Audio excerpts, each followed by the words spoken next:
Ao longo da jornada da história, Abrão teve 2 filhos. O mais velho, nascido de sua serva Agar, foi batizado de Ismael. O segundo filho de Sara, esposa legítima do patriarca, recebeu o nome de Isaque. O país prometido aos descendentes de Abraão era uma terra de desertos e oliveiras banhada pelas águas do rio Jordão. Ficou conhecido ao longo dos séculos como Terra Santa. A paisagem das grandes dramas da Bíblia, território adorado pelas 3 maiores religiões do planeta e hoje palco do conflito mais importante de nosso tempo. Os tataranetos de Abraão deram origem a 2 povos de aparência, língua e cultura muito parecidas, mas que agora se entrincheirou em lados opostos no fronte da política internacional. Árabes e judeus. Essa história vem inteiramente de relatos religiosos. A Torá, livro sagrado judaico que corresponde ao Velho Testamento cristão, aponta Isaque como antepassado dos judeus. O Corão, por sua vez, remonta a genealogia dos árabes até Ismael, o primogênito de Abraão. No entanto, o estreito parentesco entre árabes e judeus é consenso científico. No ano de 2000, cientistas europeus, israelenses e africanos coletaram os cromossomos de 1.300 homens de ambas as etnias em mais de 30 países ao redor do mundo. A conclusão dos estudos é que os DNA árabe e judeu são idênticos. As 2 nações descendem de uma mesma tribo que viveu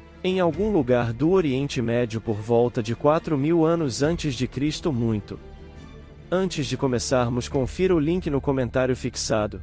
Temos um e-book completo com todas as 250 questões mais difíceis da Bíblia respondidas baseadas na Bíblia. Além de você adquirir conhecimento comprando nosso e-book, nos ajuda a manter a pregação através desse canal. Amém. Dando continuidade, antes de Abraão, israelenses, palestinos, sírios, egípcios e libaneses não são apenas primos, são irmãos genéticos. Explosões de ódio e violência entre povos irmãos não é novidade alguma na história. Pelo contrário, é quase um padrão. Ingleses, franceses, alemães e italianos, todos descendentes dos antigos germânicos, passaram séculos massacrando uns aos outros e atravessaram 2 guerras homéricas antes de alcançarem uma paz duradoura. Durante muito tempo, árabes e judeus desfrutaram de uma convivência criativa que deu origem a pérolas de arte, tolerância e filosofia. A briga começou para valer no início do século XX, tendo como pomo da deusa a mesma terra celebrada nos tomos da Bíblia e nos versos do Alcorão, a antiga Canaã, que hoje corresponde a Israel, os territórios palestinos e partes do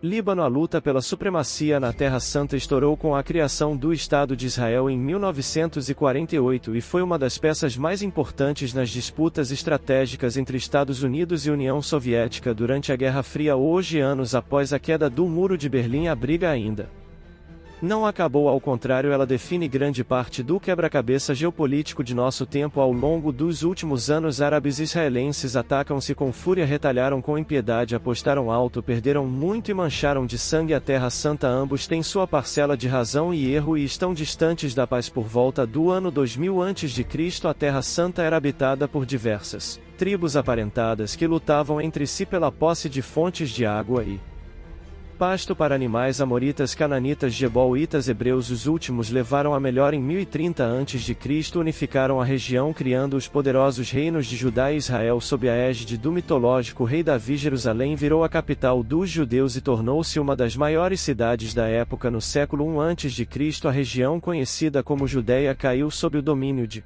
Roma. Cerca de 130 anos após o nascimento de Cristo, uma insurreição de nacionalistas hebreus tentou quebrar o jugo romano. A reação do império foi radical. Os judeus foram deportados em massa e proibidos de colocar os pés na Terra Santa. No evento conhecido como diáspora, milhares de judeus espalharam-se pelo mundo. Eles se estabeleceram na Europa e em outras regiões do Oriente Médio e até na China. Após a queda do Império Romano, a antiga Judéia foi conquistada pelo Islã, saídos dos desertos da Península Arábica, pedaço da Ásia cercado pelo Mar Vermelho e pelo Golfo Pérsico. Os árabes espalharam-se pelo Oriente Médio na antiguidade como guerreiros e comerciantes, mas foi só no século V, com a fundação da religião islâmica pelo profeta Muhammad, ou Maomé como é chamado no Ocidente, que os árabes transformaram-se em uma potência militar e política. Exércitos muçulmanos unificaram o Oriente Médio a partir do século V, criando um império gigantesco que se estendia das fronteiras da Índia até a Espanha. O califa árabe Omar, sucessor de Maomé, ocupou Jerusalém em 680 sem derramamento de sangue e permitiu que famílias judias voltassem a habitar a cidade. Os árabes deram o nome de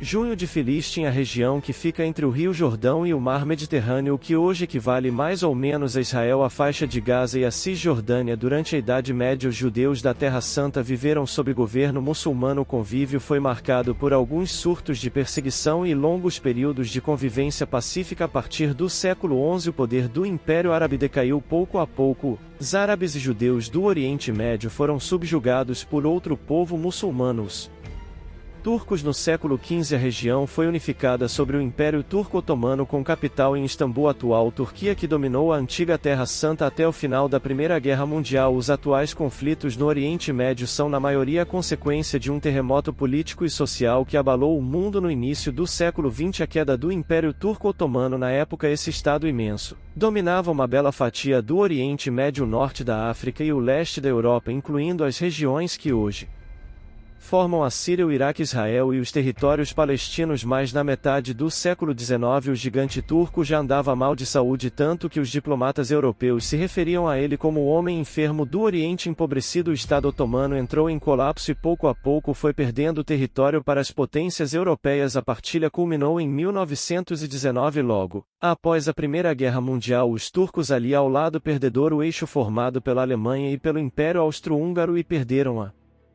maioria de suas posses. Assim, o Líbano e a Síria viraram protetorados franceses. Já a Palestina, que havia sido província dos otomanos durante 600 anos, ficou sob administração inglesa. Ainda durante a guerra, os britânicos declararam seu apoio a uma ideia a qual ainda hoje não faltam opositores: o sionismo. Em 18, o judeu-alemão Theodor Herzl lançou o livro O Estado Judeu, propondo a colonização de algum território do mundo, não necessariamente a Palestina, pelos judeus. A imigração começou primeiro para perto da cidade portuária de Jaffa. Lá surgiria a cidade de Tel Aviv em 1917. Ainda durante a guerra, os britânicos lançaram a Declaração de Balfour, dando apoio a um Estado judeu na região, com o território passando às suas mãos. Após a vitória, a imigração se intensificou e novamente com a ascensão do nazismo em 1933. Os árabes não ficaram felizes. Em 1920 a 1929, revoltas eclodiram nas quais tanto árabes quanto judeus pereceram. Mas após a Segunda Guerra, a revelação do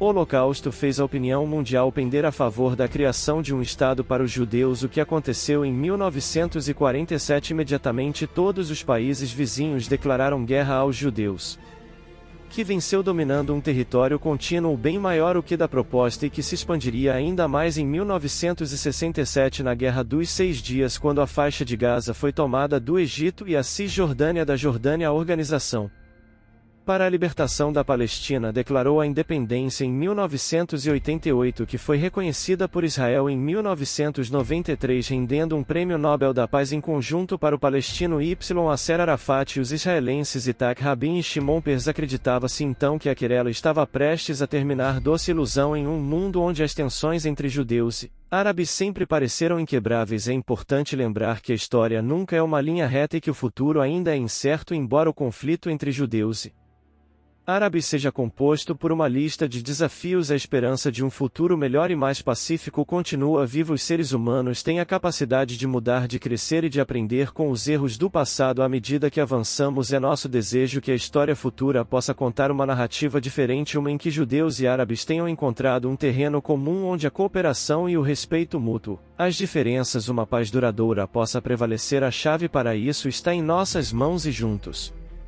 podemos escrever um novo capítulo na história onde a paz e a compreensão prevaleçam sobre os conflitos. Deixe sua opinião sobre esses conflitos e se você acredita que eles vão acabar culminando para o final dos tempos. Amém. Que Deus lhe abençoe.